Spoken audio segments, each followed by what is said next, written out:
Good evening and a very warm welcome to everyone. It's an absolute pleasure to welcome you to this very timely and topical webinar on UK criminalisation strategies against pro-Palestine protest. I'm Kristina Hultgren. I am Professor of Sociolinguistics at the Open University, and I'm delighted to be co-chairing this webinar with my colleague Eleni Dimou, who is a senior lecturer in social policy and criminology also at the Open University. This webinar is conceived and organised by the Open University Palestine Solidarity Group, a cross-disciplinary group of staff at the Open University, formed in October 2023. One of our core aims is to carve out spaces within our institution to discuss, educate, and build literacies around Israel-Palestine.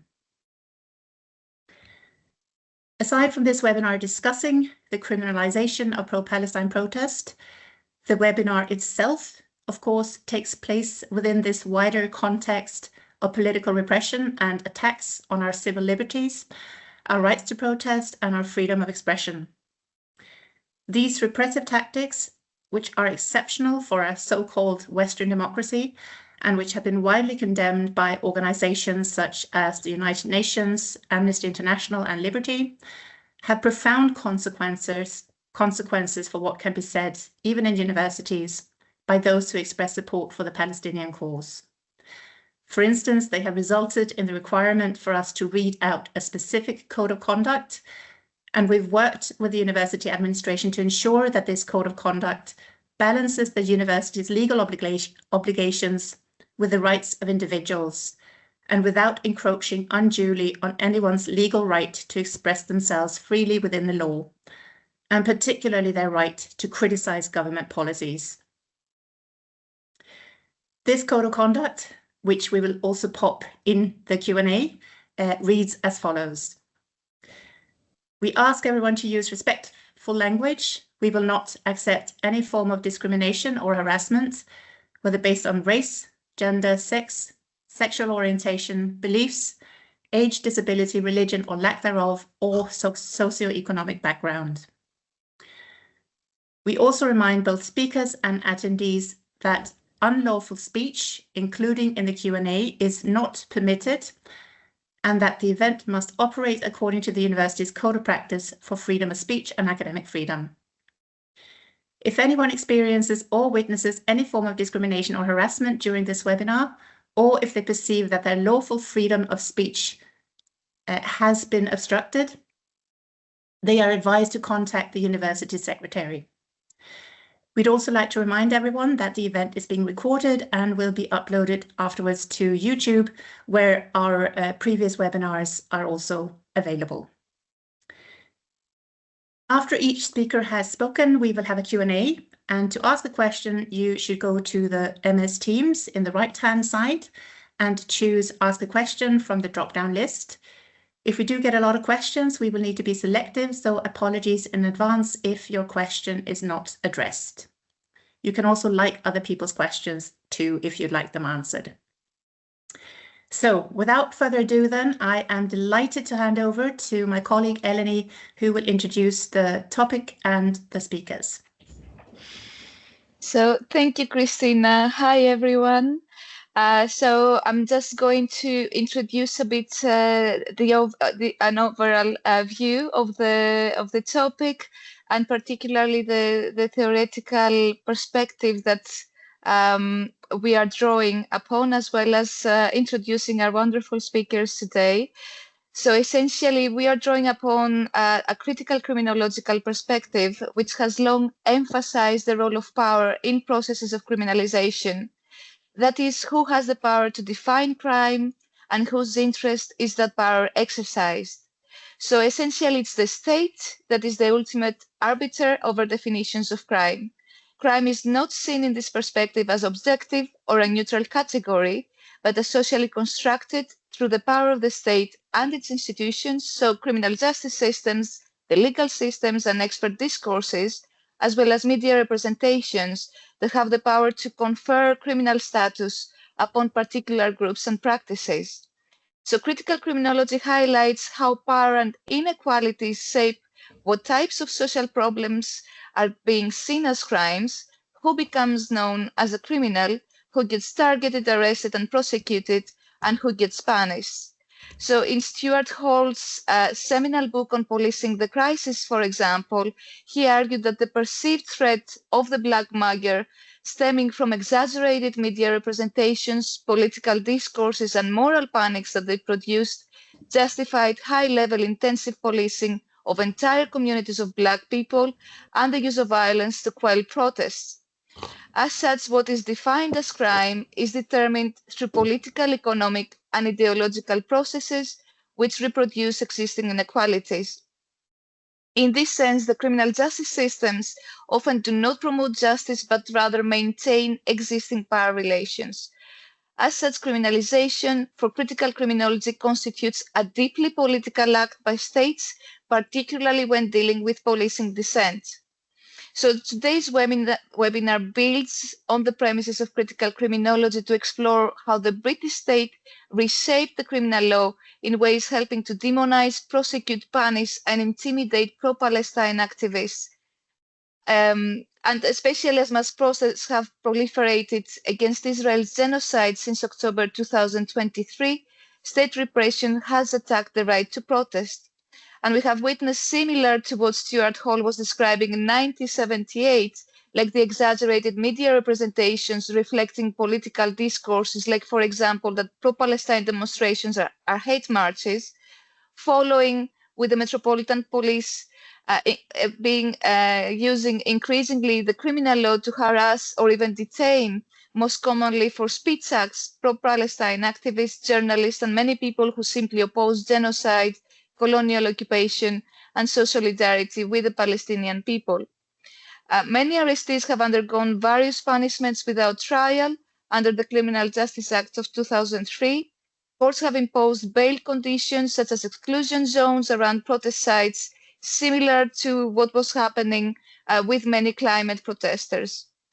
In terms of universities, some universities have called in the police to arrest divestment campaigners rather than engage with their demands. Other universities have sought to prevent protests through court injunctions, which can trigger a contempt of court decision, leading to imprisonment of up to 2 years. And on top of this, the police have used counter-terror powers to intimidate and impose worse punishments. They have been arbitrarily detaining arrestees for long periods, raiding their homes, confiscating electronic devices, and thus turning them into no persons.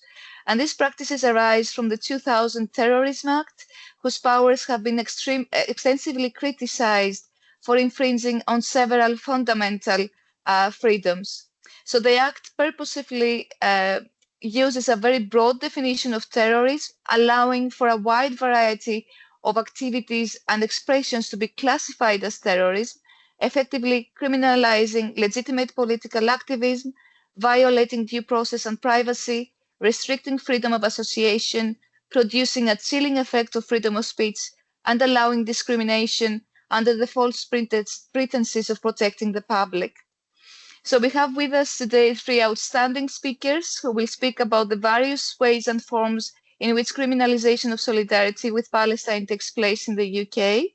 And first of all, it's Elian Weizman, who is a senior lecturer in international relations at London South Bank University. She's working on the politics of resistance, mainly in settler colonial context, but specifically focusing on the Israeli settler state. She has been working on the criminalization of political activism and dissent in both Israel and the UK.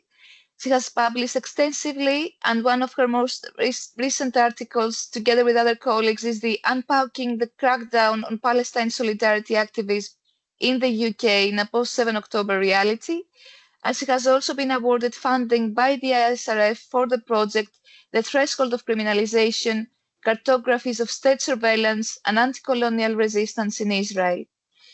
Then we have Kevin Blowe, who is a founding member of the Network for Police Monitoring, or NETPOL, in 2009, and he has been a staff member since 2014, becoming also a campaigns and media coordinator in 2025. NETPOL's work highlights the challenges and challenges aggressive police tactics, intrusive police surveillance, and the government's expansion of public order powers. Kevin has been active in community-based police monitoring initiatives since the 1990s and has spent 25 years as a campaigner with the Newham Monitoring Project in East London. He was also the secretary of the United Families and Friends campaign, a coalition of bereaved families whose loved ones died in the custody of the state from 1998 to 2009.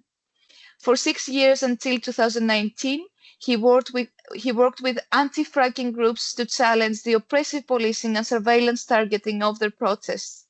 He's a trustee of the Article 11 Trust and the author of Local Police Monitoring, a practical guide published in 2022. And last but not least, Fahad Ansari, who is a senior solicitor that specializes in complex cases involving political asylum, citizenship claims, and national security. Both he and his law firm, Riverway Law, were targeted by the state and other actors when he filed an application in April this year to the Home Secretary to deproscribe Hamas as a terrorist organization. Fahad subsequently reconfigured his law firm into a dynamic new organization, Riverway to the Sea, dedicated to understanding and confronting the racist ideology of Zionism through comprehensive legal education, cultural activities, and the strategic coordination of international legal actions. The organization is collaborating with partners and organizations across Europe, the Middle East, and the Global South who are committed to fighting Zionism. Fahad Ansari was recently arbitrarily detained and interrogated for 3 hours by counter-terrorism police under the notorious Schedule 7 of the 2000 Terrorism Act. Officers also seized and downloaded his work phone containing legally privileged and confidential information. Fahad has brought legal proceedings against the police and Home Office, which has seen the use of secret evidence being used against him in court. So this is the first time that Schedule 7 has been used in a targeted manner against a lawyer in the UK and marks a serious assault on the legal profession, striking at the very foundation of legal privilege and public trust in the justice system. So that's all from me. Over to our speakers, and first to Elian Weizman. Thank you. Thanks, Eleni, for this generous introduction, and thank you for having me here. And it's a privilege to be invited to speak also alongside Kevin and Fahad, whose work I respect and appreciate a lot. I guess I wanted to start by saying something about how I got to thinking about the criminalization of Palestine solidarity in the UK. And as also Eleni mentioned, my work is usually centered in studying resistance and the criminalization of resistance in the state of Israel that I analyze as a settler state. And studying these processes and thresholds of criminalization, meaning how certain people can become, what they have to do in order to become criminals, made me think then about the case of the UK. Because for some people, being political activists, then by the actions that they do, they become criminalized. And some people are just being criminalized because they exist. That's obviously operates very clearly in the state of Israel, where Palestinians, they just need to be in order to be criminalized. And if you're a Jewish Israeli, of course, this operates in a different way. And then it becomes about your actions and what you do to become a threat. So it was interesting for me to see these thresholds, how they are moving and shifting.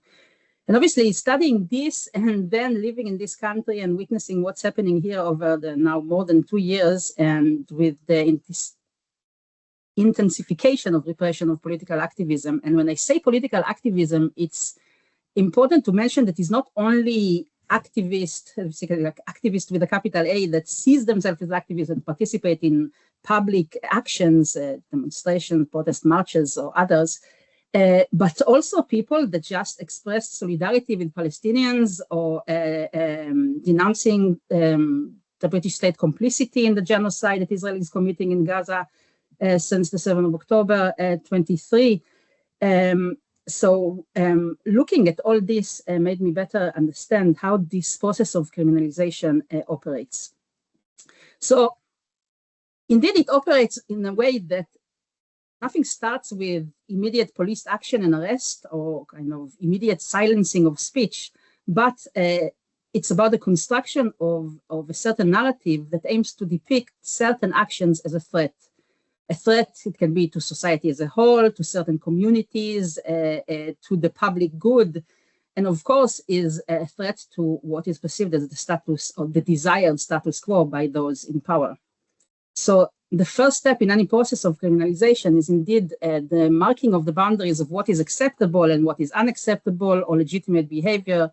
And from there, it becomes and takes more formal steps when mechanisms and systems fall into place and started to limit, contain, or crush altogether certain behaviors. So specifically, rather than speaking very generally here, what we see here in the repression of Palestine solidarity in the last 2 years and more, of course, the repression of political activism in the UK did not start with Palestine solidarity activism, and I mean, we can talk about this more, but there is a deteriorating culture of intolerance towards expression of dissent in general in this country. So what we see in a sense is not new, but it's perhaps an escalation and deterioration. But I think what is alarming is the speed in which everything takes place and become almost normalized to some people. So if I want to say something about creation of narrative or labeling of a protest and expression of solidarity with Palestine as a threat, this starts with statements that were made by politicians. So already Eleni mentioned the hate marches, the infamous declaration of the then Home Secretary Weizman, with reference to the going public protest in the streets across the UK. And that was really early on, that was still October 23. And of course, this signify that protest, and we need to remember and constantly remind ourselves that we are speaking about protest against genocide, are being classified as hostile action. And the subsequent impact of this is, of course, starting to speak about hate speech and the need to police hate speech, and then actual policing of hate speech, and the vilification of all those that are involved. So creation of a sense of moral panic and that leads then to redirect the condemnation from, of course, what the Israeli state is doing in the genocide in Gaza, and of course the actions of the UK government in supporting and facilitating it and arming and whatnot. So redirecting the condemnation from there to the stigmatization of those that are in the street calling to end this bloodshed. So speaking about the dangerous marches or cause of public disorder, issue of concern, security issue, which is definitely security is the kind of go-to term when you want to kind of create a sense of panic in the public and the need to then increase policing and control it. So from there, we saw to the absurd moments where there was a call to the police to consider that even calls like from the river to the sea, Palestine should be free, should be understood as an expression of violent desire to see Israel erased from the world, that even maybe waving of the Palestinian flag should be seen as illegitimate and glorifying terrorism. When the Prime Minister says that Palestine solidarity marches are antithesis to British values and perpetuating anti-Semitism, and I want to come back to this point of anti-Semitism. It is quite important here that the protests want to tear UK society apart, that is a mobile. All of this is, of course, creating this sense of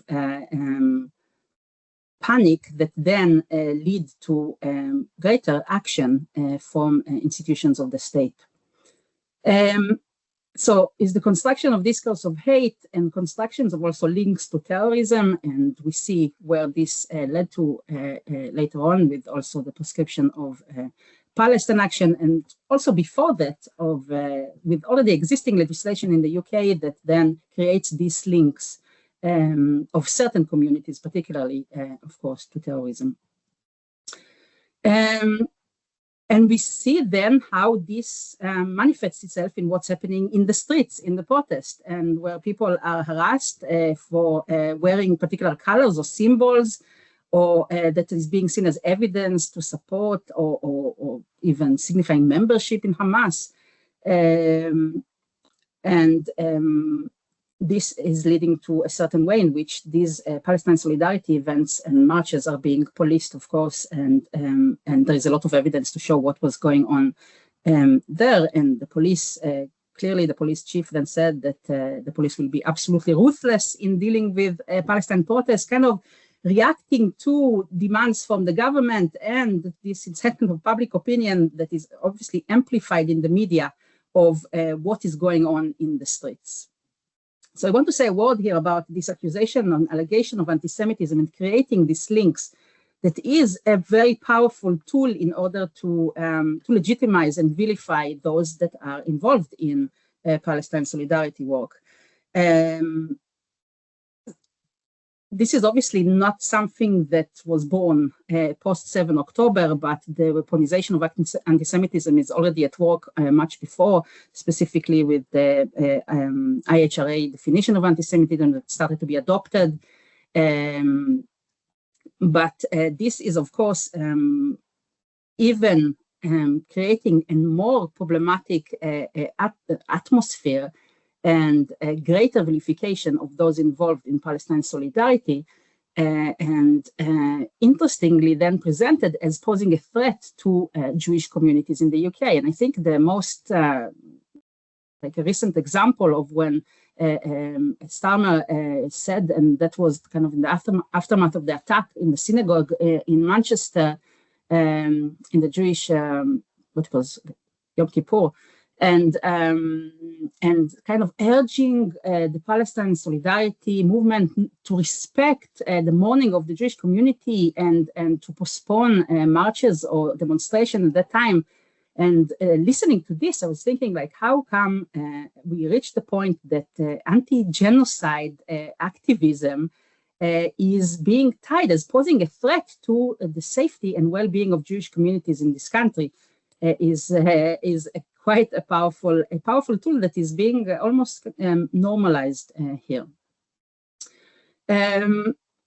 So of course, with this creation of threat and the delegitimization of the people involved in Palestine solidarity, it creates the climate in which more restrictive formal means of repression can happen.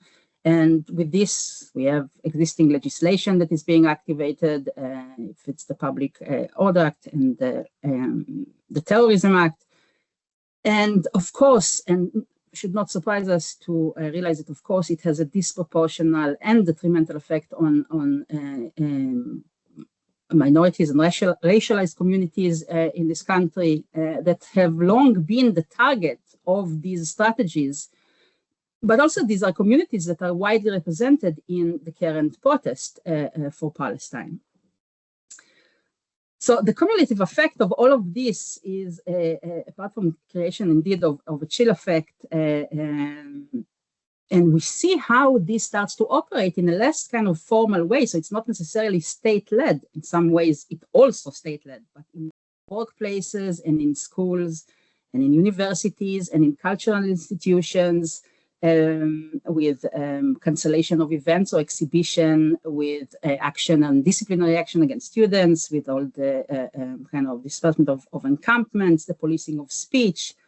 People are losing their job for saying what they think, or people are being sent home because they have a badge of with a Palestinian flag on their clothes, which obviously also create a situation in which people start to self-police and self-censor because they are scared of what might happen to them.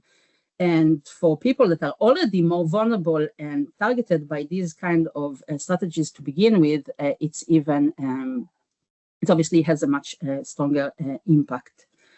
And people are scared to lose their employment, to lose their position, to be kicked out of school or of university, of course.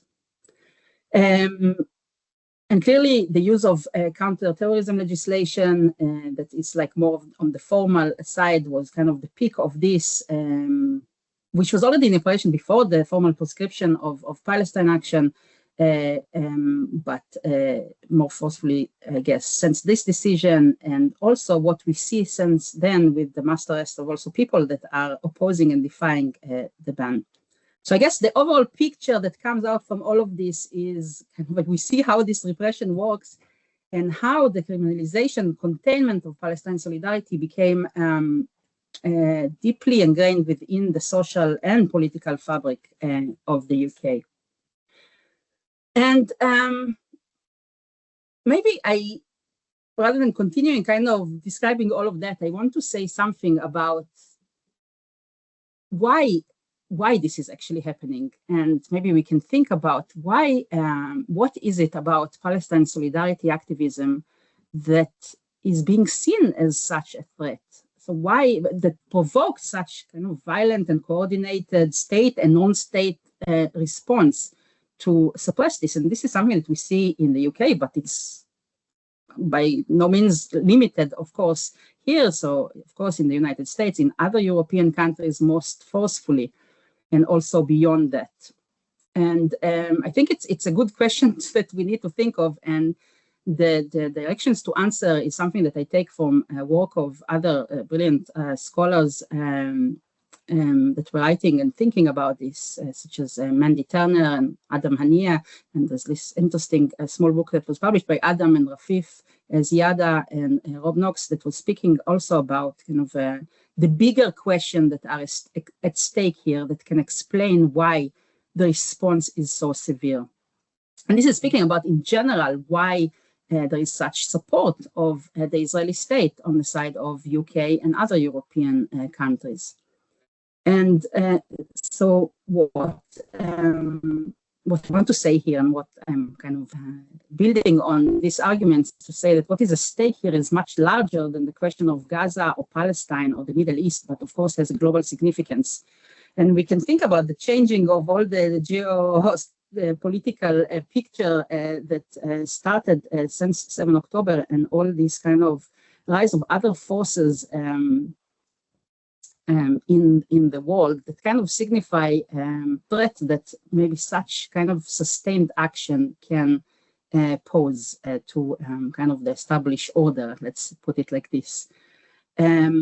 Because the importance of Palestine solidarity activism, or Palestine solidarity work in general, is in its kind of intersection with the multiplicity of struggle that have to do with different forms and manifestations of our contemporary world, or of the capitalist order, with mass colonization, with dispossession, with various forms of violence that happening at home and abroad, and the exploitation of human beings and of the destruction of the natural environment. We can say that Palestine solidarity activism is what unites various struggles together, because it's an anti-colonial, anti-imperialist, anti-racist, and a fight for perhaps a better future for our planet. And I think as such, it shakes the very social fabric that that is the foundation of the operation of Western governments, of our government here, and in other places that for decades are benefiting and laying the ground for the infrastructure of this world, this broken world that we are living in. So the violent and the draconian attempts and tactics that are employed by the UK and other places, when it comes to the suppression of Palestine solidarity work, I think it reflects this realization that these alliances are kind of coming and seeing the struggles as one, something that affects us all. And this is why we see such kind of also acute responses to this. Sustained Palestine solidarity work and the mass support that we are seeing for it is a major threat to the established order, to the status quo, and the result of this is the suppression, the stigmatization, the criminalization, and the attempt to completely shut it down and crush it all together. And perhaps this is also the reason why we have to continue in full force, to continue doing it and build these kind of alliances that will continue with this commitment to for change, both in Palestine, but also for our life here and around the world. So, thank you.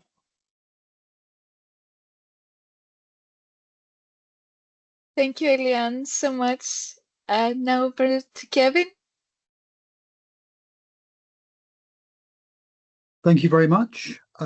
It's very good to be here. For those of you who were here when we started, you're wondering, hasn't Kevin done a costume change in the during the last speech? That is true. When Elian mentioned Keir Starmer's ludicrous un-British speech, I did feel the need to dig out my T-shirt that says "un-British but still supporting Palestine." Actually, I think it's possible I found the only advantage for a webinar over an in-person meeting. So what I want to do is cover some of the same ground as Elian, but I think really to emphasize in a slightly different way. So I think that there is a tendency to view the criminalization of protest rights by focusing primarily on the expansion of new laws. And that's certainly true for campaign groups. I'm not an academic, I'm not a lawyer, but I have been working for NetPol 12 years, and certainly over the last 5 years, things have got worse. And at the same time, there are many more new anti-protest laws. Yeah, I still think that the anti-protest crackdown that we're experiencing is more complicated than simply oppressive legislation. And I'm particularly recommend the work for NetPol that my friend Professor Gargi Bhattacharya did in this report in our millions, which is available from our website, which has been particularly helpful in helping me to understand that it's also about, as Elian said, the way that protests are framed and the policing practices and decisions that follow on from this. So I hope you'll indulge me a little in very briefly setting out how NetPol thinks we've reached the position that we're in now. So over the last decade in particular, we've seen the government and the media become indistinguishable, become both far more interested in telling us what we should think and feel rather than listening to the public. And one of the results of that has been that the government, as they've retreated from that kind of any tense engagement with the wider public, have become far more blatant in favouring corporate lobbying rather than public pressure. And that was particularly true since the election of Boris Johnson's government in 2019, which is also when many of the new anti-protest pieces of legislation started to appear. Now, partly that's because there's a sense that because the government was only listening to the powerful, this had led to more confrontational street-based campaigning, things like Extinction Rebellion, and particularly around the climate emergency, right? So, and the response of the state had been a concerted effort to delegitimize, to surveil, and to smear protesters, all of which was in alliance and with the enthusiastic support of the vast majority of the news media. So that's the kind of background to when we get to the particular case of the Pro-Palestine solidarity movement. October 2023, at that point, both the government and the media were again very clear in telling us what to think and what to feel. Elian touched on some of the perspectives on how that emerged. I think one way of summing it up, unfortunately, is what it amounted to was a rejection of the idea that human rights are universal. So in other words, the protection of the rights of Israelis has been continually presented as possible only through the denial of rights for Palestinians. And in Britain, the rights of Israelis have also been portrayed as interchangeable with the rights of the Jewish community. And it's that that results in Palestine solidarity protesters as being smeared as hate marchers, as hostile to Jewish people, despite the very large Jewish presence on all of the national demonstrations in London throughout 2023 and onwards, and portrayed, as Elian said, as a threat. And that obviously began under the Conservative government in 2023, but it has continued under the current Labour administration. Now, whatever the impetus for that, whether it was unconditional support for Israel, whether it was Islamophobia and anti-Arab racism, whether it was about protecting Britain's economically important weapons industry, or more latterly, whether it's a desire to avoid accusations of complicity in a war crime, the result has been that Palestine solidarity demonstrations have faced the most extraordinary vilification for the last 2 years. And for many critics, there is literally no acceptable or legitimate way, especially in London, to defend the rights of Palestinians. And that, in turn, has been reflected directly in the decisions that police have taken on the streets throughout, in particular, 2024 and into 2025. Much of that is documented in the report that we did in 2024, but also a follow-up state of protest report that we did earlier this year. And we're going to be doing it. We're working another one, and that will be published in the early part of next year. But what we were recording was how people were facing arrests for the colour of the clothing they were wearing, for carrying placards that were written in Arabic, for simply possessing a Palestinian flag, for displaying graphic images of Israeli war crimes. And the broader framing, of course, is what has encouraged the police to implement severe restrictions on every single national protest in London using Section 12 of the Public Order Act, in order to be able to restrict where people could meet, when the demonstrations need to finish, and so on. And just to bring that right up to the present day, because some of you may have been following the news this week that Labour has now brought yet another amendment to its crime and policing bill, which seeks to ban protests outside of politicians' homes, which has been, presented as a sensible and necessary way of addressing a problem, but it's actually the direct consequence of a Palestine protest that took place outside of Bournemouth MP's home in 2024, where there were no arrests, at a time when there was a real sense that the Westminster parties were trying to stitch up a deal to prevent a vote on the ceasefire.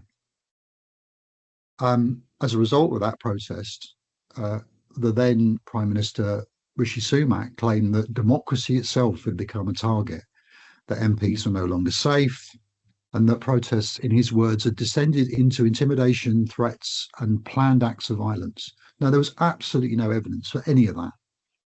But ministers then unveiled a package of funding to protect MPs, and they introduced this thing called the Defending Democracy Policing Protocol, which the policing minister at the time, Chris Philp, said was aimed at addressing the growing trend of intimidatory behaviour and attempts to manipulate the democratic process. But by manipulate, what he meant was lobbying MPs. And it's this framing that's now being used right now to justify the introduction of that new law. Labour says that it will remove what it claims is the toxic behaviour in UK politics. I have to say, we think, in all fairness, that maybe this is the case of the call is coming from inside the House. All of this, of course, reaches a pinnacle with the government's decision to label the protest group Palestine Action as a terrorist organisation and then to ban it. All of this is also why we say the expanded new laws that we've seen in recent years are a symptom, not the cause, of the attacks on our rights. And that's because as governments and the media have retreated from this idea that human rights matter when it comes to protest, that interfering in the right to protest should only ever be exceptional rather than routine. The police have enthusiastically embraced the most strident voices demanding that something must be done about these troublesome protesters. Both the government and the media want to ignore the demands of those protests, and so they've embraced that too. Sometimes the police themselves have lobbied for new powers, but the state of repression that we've been documenting in Netpol, particularly over the last year, is, I think, primarily about the choices the police make, almost with no accountability whatsoever, in using not just their recent powers, but far, far more often public order laws that next year will receive that will be 40 years old, like the ability to severely restrict, as I mentioned earlier, the timing and location of processions and of rallies. And that's still particularly true for London. There's statistics that were produced from the Home Office that came out almost on Christmas Eve. It was a deliberate attempt to try and make sure they were buried, that say that 95% of the use of those powers is by one force, by the Metropolitan Police. So even if many of the laws that were created in the last 5 years were repealed, there's always going to be a new one on the horizon, as long as any consideration of human rights obligations are routinely ignored. The one I've just mentioned is one of the amendments that's in the Crime and Policing Bill. There's also going to be an attempt to severely restrict cumulative protests, so protests that happen on a regular basis, restrict the ability to be able to wear a face covering in order to protect yourself, and also to severely restrict protests that are anywhere near a place of worship. All of those, again, have been framed as responses to the perceived threat that exists from Palestine solidarity campaigners. So, what if, as I think we believe, the restrictions and the disruption of movements and all of that, what I've spoken about, is actually baked into public order policing? What if surviving this crackdown so that campaigners are in a better position to resist it is the most urgent task? For us at Netpol, survival is key. It means know your rights training. It means upskilling campaigners on the changing political and policing landscape. It means ensuring groups have that they understand the disruptive impact of police surveillance. It means exploring ways to counter people's understandable fears of potential arrest, or the fears that may be putting them off from ever stepping forward to become organisers. And this is all important because, I mean, as I said, I was at an event earlier this week, and I said there that if you want to know where the direction of travel is for greater attacks on the right to protest and where they might lead, you only have to look at the United States right now. But in the US, resistance to authoritarian power is far from helpless. It's actually built on, and it's underpinned by, movements and organisers with decades of experience defending human rights and dissent, because of the particularly oppressive nature and racist nature of US society. For Britain, what if the next round of media-driven, knee-jerk new laws mean that the crackdown deepens? Or what if, God help us, if the next general election leads to a future reform government that wants to remove the Human Rights Act? All of these things mean that we need to be ready to survive whatever comes at us, as well as being able to resist it. And that is going to require the same level of talent, experience, of knowledge, of campaigning skills here in Britain as well. I have to say, much as I'm really proud of the work that Netpol does, as movements, we're nowhere near ready. And that is the reason why Netpol continues to organise in the way that we do, and why we continue to support frontline legal support organisations. That's kind of the solution that I am offering to the situation we find ourselves in now. We need to survive it as well as being able to resist it. I'll stop there and see if there's any questions later on. Thank you, Kevin. A really compelling presentation as well. Thank you. Fahad, over to you.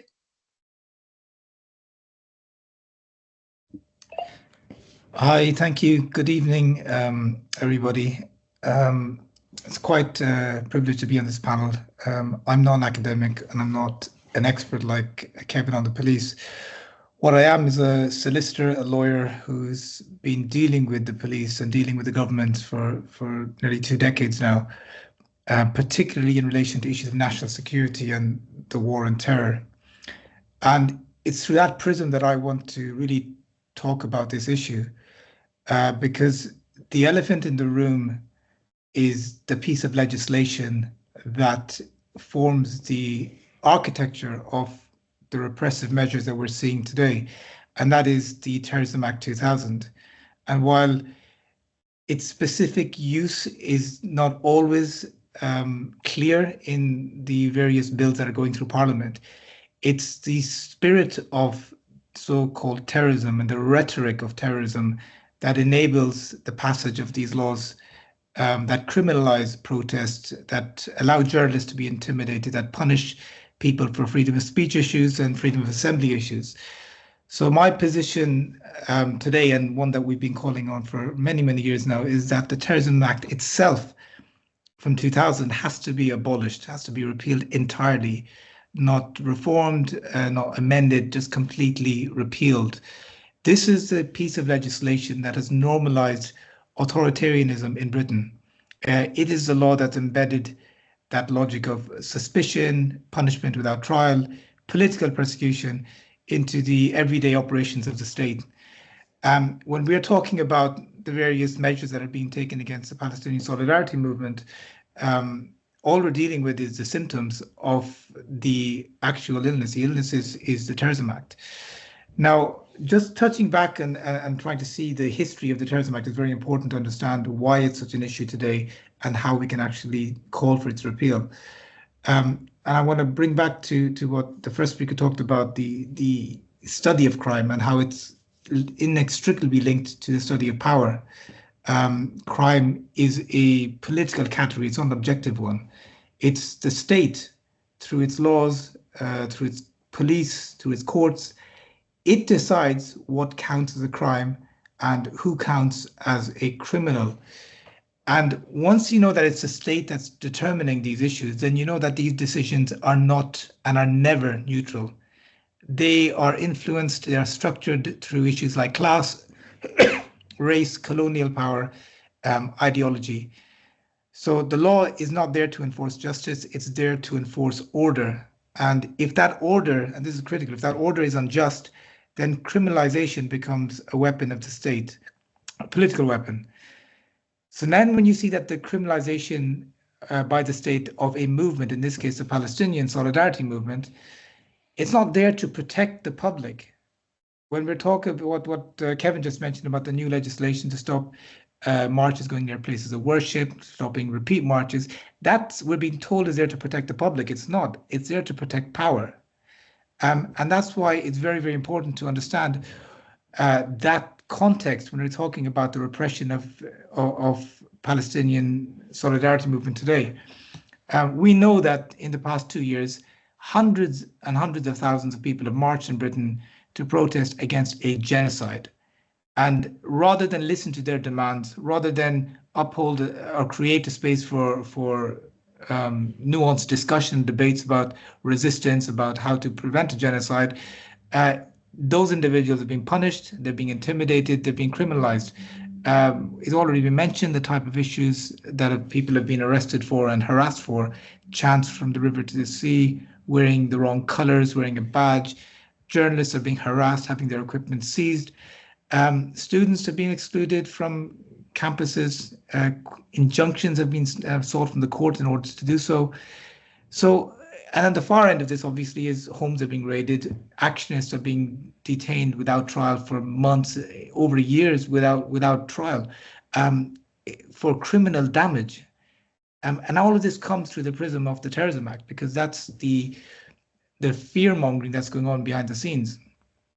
Now it's culminating with the state. We have over 1,000 people this year being arrested for holding a placard and accused of being terrorists for holding up simply a placard or cardboard box saying, "I support Palestine action."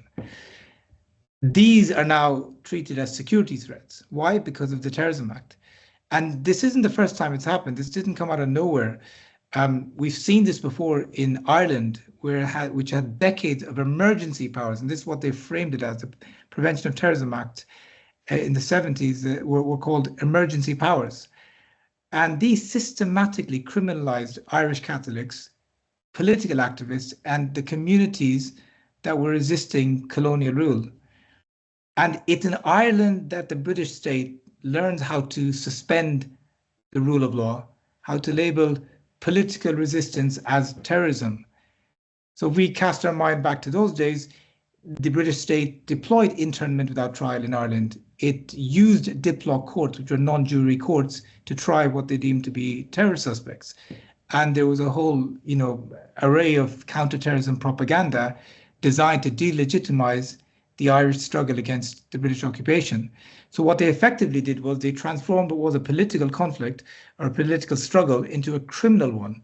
And they branded the entirety of the Irish Catholic community, both in Ireland and in Britain, as a suspect population. So when the troubles died down with the Good Friday Agreement, instead of repealing these laws and repealing these powers, which is really what they should have done, because they claim that they brought them in for an emergency to deal with the rebellion, the resistance in Ireland. So there's no need for these powers anymore. So what they did instead was they made them permanent and generalized them so that they were no longer confined to the Irish borders, but they applied to everybody. And this was the Terrorism Act 2000. Now, following the events of September the 11th, 2001, successive governments manipulated those events and seized the moment to entrench the permanent state of exception, where prejudice were actually viewed as security reasons instead. So instead of the Irish threat, you now had the Muslim threat, and the entire Muslim community then was placed under suspicion. For 20 years, we had mosques being raided, we had homes being searched, routinely being searched, tens and thousands of people a year being detained at borders, at British borders, without suspicion, being interrogated about their political views, about their religious practices, having their devices seized and downloaded and searched without suspicion. Other men were detained for years without charge. Families were torn apart through these deportation and control orders. Charities were shut down, accused of financing terrorism. And the reality is, and a lot of people like to talk about this, but the reality is British society, by and large, acquiesced in all of this, because Islamophobia had been weaponized by the state, by the media. And just like with the Irish of yesterday, the Muslims today were portrayed as threats to national security, alien to British society, and that they deserved this exceptional treatment. So the prejudices of wider society against Muslims were instrumentalized to give the state the political permission it required, it needed to get this through. So that same liberal society that once shrugged off as Irish men were tortured in detention now looked away as Muslims were being surveyed, being harassed and silenced. What did this do? It not only destroyed the lives of the people who were impacted, but it normalized repression. So what was meant to be an emergency power became permanent. And that sort of what was supposed to be extraordinary in the case of Ireland became ordinary in the case of Britain, the mainland. And now we see the expansion of that of those laws and those powers now being used against, people standing against genocide, people supporting Palestinian resistance, against journalists, students, even lawyers. So we need to understand this Terrorism Act, where it comes from and what it means. And the reason it's such a problem, because It is the foundation stone of Britain's permanent war on terror. And it starts with Section 1, the actual definition of terrorism. It is so broad, so elastic, that it could encompass almost any act of political resistance. So if you're not familiar with Section 1, it effectively defines terrorism as the use or threat of action designed to influence a government, not the British government, it could be any government around the world, or intimidate the public. Again, public could be any public around the world, for a political, religious, or ideological cause where the action involves serious damage to property or risks to life. So it doesn't necessarily have to involve risk to life. It could just be damage to property. So someone carrying out criminal damage in Iran, for argument's sake, for a political reason, someone smashes up an office of the state, that is terrorism under this definition. So there's no distinction between violence against civilians or armed resistance against military occupation. And just over 12 years ago, this issue came to the UK Supreme Court in the case of the Crown versus Gull. And this young man, a student at the time, he was prosecuted successfully. He's convicted of uploading videos showing resistance fighters in Iraq and Afghanistan attacking Western military targets in the form of tanks and American and British soldiers. And he was prosecuted for promoting acts of terrorism.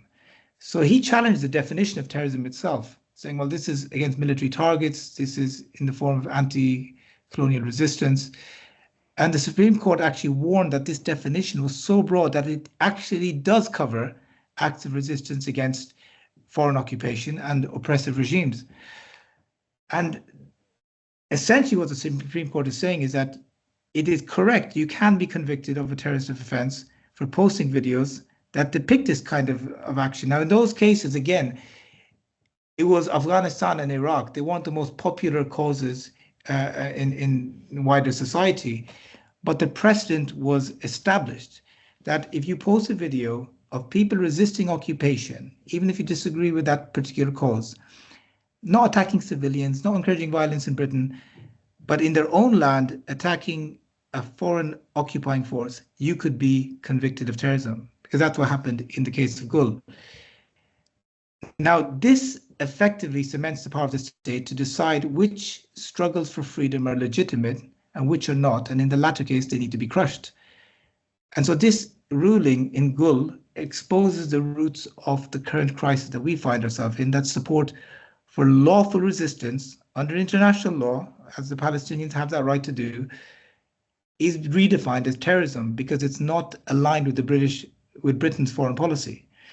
Now, what does that mean? That means that every gesture of solidarity, every expression of support for that cause, for that resistance, becomes suspect. And that is why we find ourselves in this scenario we do today, that Palestinian activists are being criminalized today, because there's no distinction now between solidarity and terrorism. And you see the way the state works, that the debate starts about, oh, the Palestinian flag, that's a flag of terrorism. That makes certain communities feel uncomfortable. That's associated with hate. And they get this because that flag is associated with the Palestinian, solidarity movement, Palestinian resistance against genocide. So it all, again, what I'm saying, that it goes back down to the Terrorism Act and the fact that we, as a society, acquiesced in what happened. So what does the Terrorism Act do? What does it bring into, what kind of powers does it give the police and give the state? So it gives them the power to ban organizations, to prescribe them, which is what's happened to Palestine Action after it's happened to so many other Palestinian groups. It gives the state the power to detain and interrogate and seize devices without suspicion at any border, something you can't do outside of that border. It allows the state to strip British citizens, sometimes second, third generation citizens, of their citizenship without even needing to arrest them or charge them with a criminal offense. You have offenses like encouragement of terrorism, glorification of terrorism. Again, and in the Palestinian context, you can see how this is used. possession of information of use to a terrorist, expressing support for a banned group, which by now we're all familiar with that one. So what this led to for 20 years was people being arrested and convicted for normally ordinary mundane actions like writing poetry, selling books, downloading documentaries, even owning a map of the London Underground, because coupled with the type of books that individual may have had, that this demonstrated what they called an extremist mindset. This tube map could be useful to a terrorist. So it's this kind of absurd but chilling prosecutions that we've been dealing with that, again, most people would not be familiar with. And behind a lot of these measures, these sort of civil sanctions like deprivation of citizenship and exclusion orders and control orders, the state relies on secret evidence, again, brought in through the prism of the Terrorism Act 2000, but expanded in I think 2015, to apply in any jurisdiction: family law, employment tribunals, immigration tribunals, the High Court. You now can apply for secret evidence to be used where you're arguing that it would compromise national security. Even in the deprivation of citizenship context, which is therefore national security, it's now been expanded to cover people accused of serious organized crime. I am in court next week, starting a 2-week trial, and my client lost his citizenship because he's been accused of being involved in a people smuggling ring or leading a people smuggling ring. In fact, he was arrested twice in relation to those allegations and no further action on both occasions. And then 4 years later, when he left the country, and despite the Home Office and police admitting there's no further intelligence of his involvement in any crime in that regard, he was stripped of his citizenship. And we're fighting that, deprivation order next week. But it's ludicrous because now more and more the state is not undergoing normal criminal prosecutions where they don't have evidence of wrongdoing. It's much easier to just strip someone of their citizenship when they're abroad and let them fight them in a secret court. But that's what's happening now. It's being used against people accused of being involved in people smuggling rings, in drug dealing gangs, and the like. So where does this end? And that's why I'm saying the Terrorism Act itself is the problem. I myself have become a victim of this. I was traveling back, as it was introduced, I represent Hamas, I've represented them in their application for deprescription. In the course of my work, I've represented many clients accused of being aligned with Al-Qaeda and ISIS and all sorts of other groups. Yet what I faced in the last 6 months after it emerged that I represent Hamas has been something I've never experienced in my entire career. And again, that goes back to the exceptionalism of Palestine and Israel. Probably the most flagrant violation happened in August when I was detained myself for 3 hours under Schedule 7 of the Terrorism Act and interrogated about my political views on Palestine action, my views about my clients, Hamas.